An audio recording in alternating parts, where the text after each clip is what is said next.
Assalamualaikum warahmatullahi wabarakatuh. Alhamdulillah. Bagaimana kabar anak-anak Bapak pada pagi hari ini? Alhamdulillah luar biasa ya.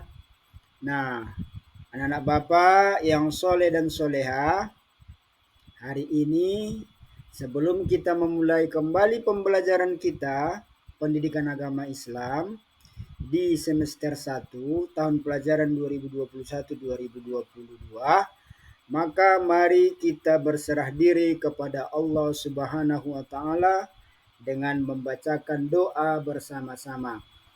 A'udzu billahi minasyaitonir rajim. Bismillahirrahmanirrahim.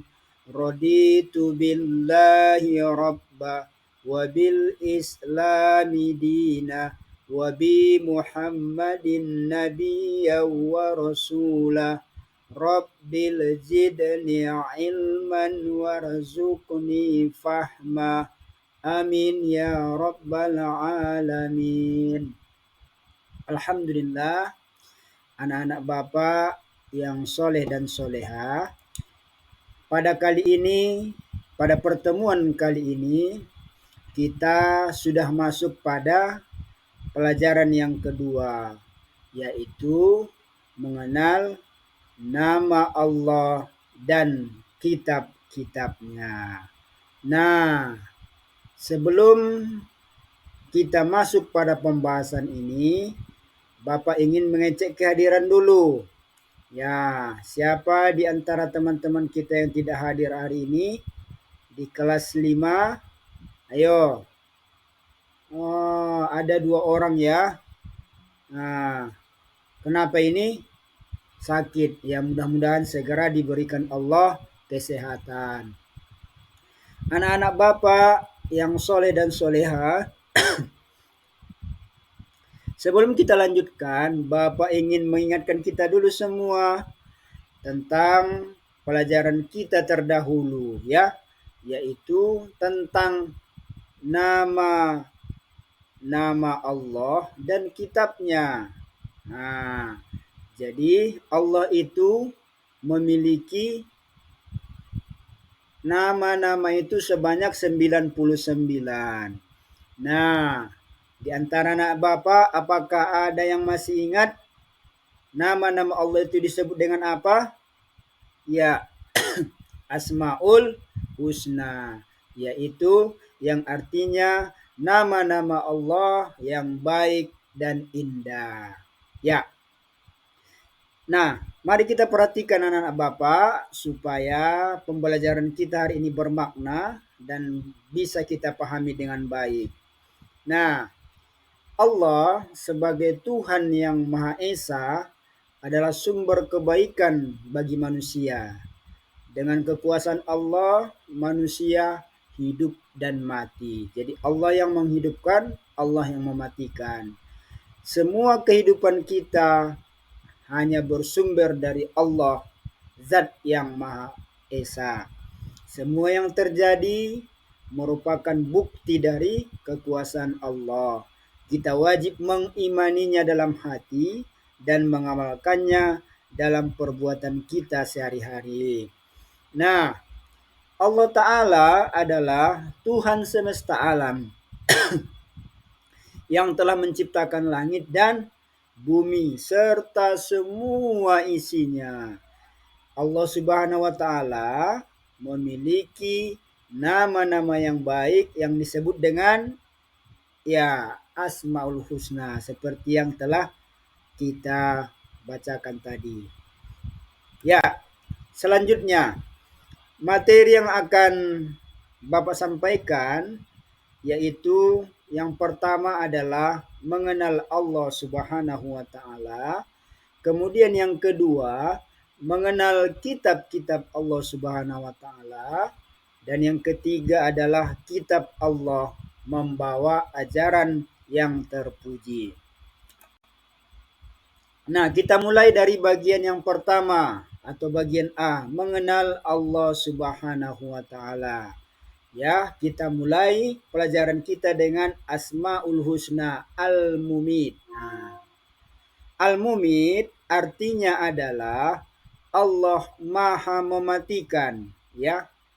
Allah bersifat Al-Mumit berarti Allah berkuasa untuk mematikan semua yang diciptakannya.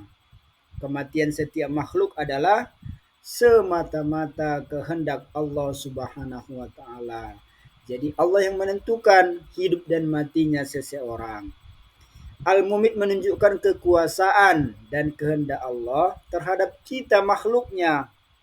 Allah berkuasa penuh atas semua makhluk yang Dia ciptakan.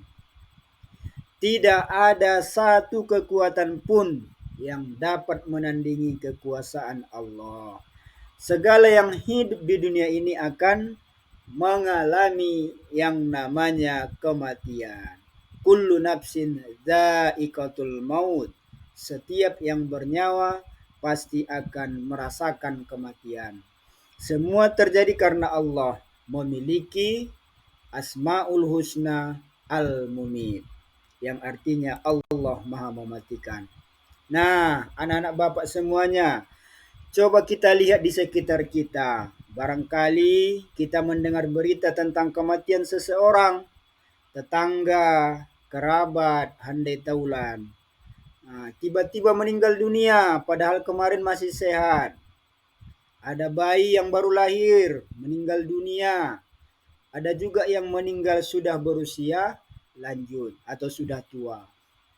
Perhatikan juga alam di sekitar kita. Ada pohon yang tiba-tiba kering dan mati. Ada bunga yang layu meskipun sering disiram. Banyak ayam mati karena terserang penyakit. Dan masih banyak lagi contoh kematian makhluk Allah. Contoh di atas merupakan bukti bahwa Allah memiliki sifat Asmaul Husna Al-Mumit. Kematian itu merupakan kepastian yang akan terjadi pada setiap yang bernyawa. Sebagai orang yang beriman, kita harus meyakini bahwa kematian itu pasti akan terjadi, pasti akan datang. Kehidupan di dunia ini hanyalah sementara.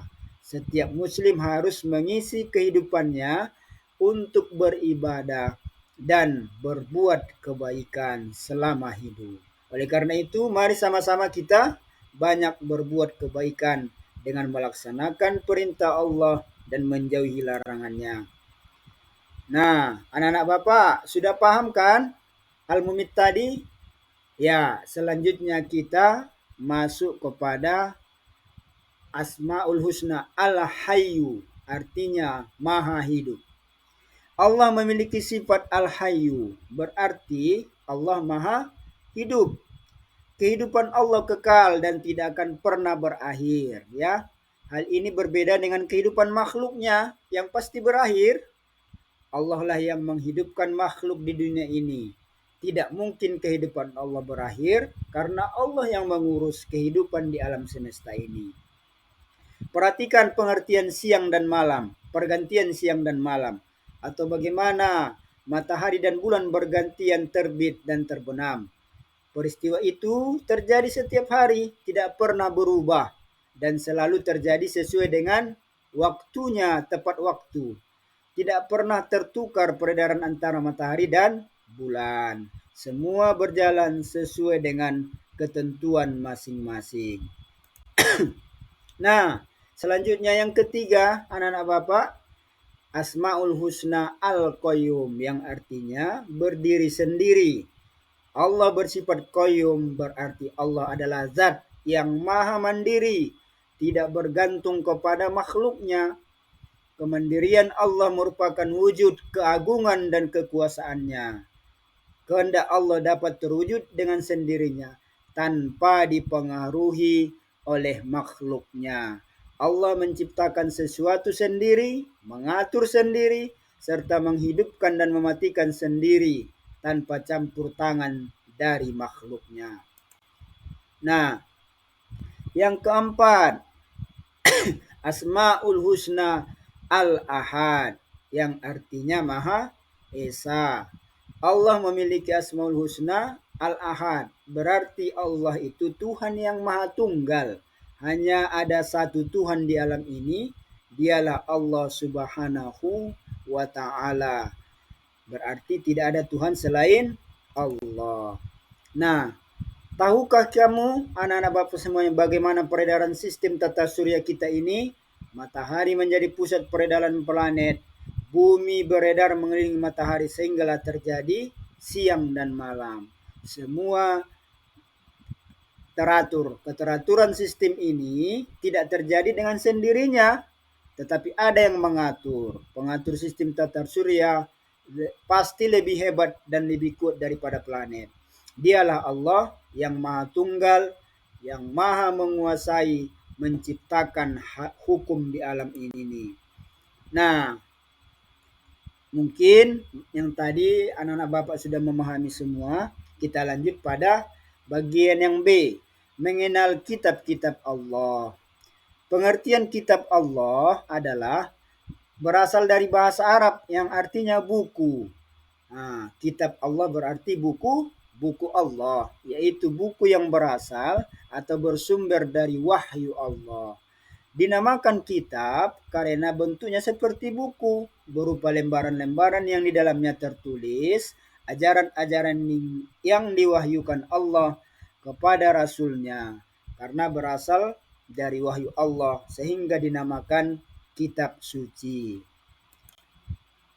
Nah, nama-nama kitab Allah dan Rasul penerimanya. Nah, kitab Taurat diwahyukan Allah kepada Nabi Musa alaihissalam, ya. Selanjutnya,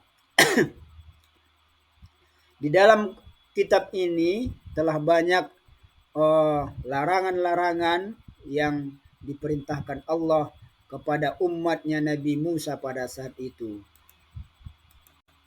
Kemudian yang kedua, kitab Zabur. Ini adalah kitab yang diturunkan, diwahyukan kepada Nabi Daud alaihissalam, ya. Kitab Zabur itu berisi antara lain doa dan zikir, nasihat, dan juga ajaran kebenaran. Nah, selanjutnya yang ketiga, kitab Injil yang diwahyukan kepada Nabi Isa alaihissalam, ya. Kitab Injil adalah kitab yang diturunkan kepada Nabi Allah Isa, yang diutus oleh Allah kepada kaum Yahudi untuk meneruskan ajaran yang dibawa oleh Nabi Musa dan Nabi Daud. Kitab Injil bertujuan untuk menyempurnakan kitab Taurat, ya. Nah, selanjutnya yang keempat, dialah penyempurna dari kitab yang tiga tadi, yaitu kitab Al-Quran yang diwahyukan atau diturunkan kepada baginda Rasulullah, dialah Nabi Muhammad Sallallahu Alaihi Wasallam, ya. Nah, apa saja kandungan yang terdapat di dalam kitab Al-Quran ini? Di antaranya adalah berkaitan dengan ajaran tauhid, yaitu yang meyakini bahwa Allah itu adalah Esa atau satu. Kemudian ada ibadah, ya, yaitu yang berkaitan dengan ucapan perbuatan yang mengabdi kepada Allah. Selanjutnya ada akhlak, ya, ajaran tentang sikap dan perilaku terhadap Allah dan terhadap kita sesama manusia. Kemudian ada fikih, kemudian ada janji dan ancaman, kisah, ya, kisah para nabi, kemudian kisah orang-orang soleh ada dalam Al-Quran. Para raja yang zolim, yang taat juga ada dalam Al-Quran. Nah, anak-anak Bapak, yang terakhir yaitu tentang C, kitab Allah yang membawa ajaran yang terpuji, ya. Nah, apa saja ajaran yang terpuji yang ada di dalam kitab Allah itu? Nah, ajaran terpuji tersebut artinya adalah ajaran yang baik, yang sumbernya tadi dari kitab Allah. Nah, yang pertama adalah berperilaku terpuji kepada Allah Subhanahu wa Ta'ala, ya, yang tertuang di dalam Al-Quran, seperti sholat, berpuasa di bulan Ramadan, zakat, sedekah, dan bermuamalah sesuai dengan tuntunan Islam. Yang kedua, berperilaku terpuji terhadap sesama. Dalam kehidupan sehari-hari kita harus selalu ingat untuk melakukan perbuatan yang terpuji, perbuatan yang baik, yaitu perbuatan yang dapat kita lakukan di mana saja, seperti di rumah, di sekolah, di tempat-tempat umum, dan sebagainya. Yang ketiga ada yang namanya berperilaku terpuji terhadap hewan dan tumbuhan. Jadi hewan dan tumbuhan juga harus kita perlakukan dengan baik. Tidak boleh kita menganiayanya. Kalau tidak perlu menebang pohon jangan ditebang. Sebab mereka juga memiliki kehidupan. Yang keempat berperilaku terpuji terhadap diri sendiri. Terhadap diri sendiri juga demikian. Kita harus berperilaku terpuji menyayangi diri sendiri ya. Tidak menganiaya diri. Menjaga kebersihan dan penampilan. Yang terakhir, berperilaku terpuji, mencintai lingkungan yang bersih. Nah, anak-anak Bapak yang soleh dan soleha, itulah tadi dari beberapa penjelasan yang telah Bapak paparkan dari pelajaran kita pada hari ini. Semoga apa yang Bapak sampaikan tersebut dapat kalian cerna, dapat kalian laksanakan, dapat kalian pahami ya anak-anak Bapak ya. Nah, sebagai refleksi dari pelajaran kita pada hari ini, silakan nanti kalian buka di halaman 20 buku pelajarannya. Di sana Bapak berikan kepada kalian tugas untuk menanggapi pernyataan-pernyataan dengan jujur sesuai dengan keyakinan kalian ya. Apakah setuju, tidak setuju, dan tidak tahu. Silahkan diceklis salah satu. Ya, demikianlah yang dapat Bapak sampaikan pada pertemuan kali ini. Semoga kita selalu diberikan kesehatan oleh Allah Subhanahu wa taala. Mari sama-sama kita akhiri dengan alhamdulillahirabbil alamin. Assalamualaikum warahmatullahi wabarakatuh.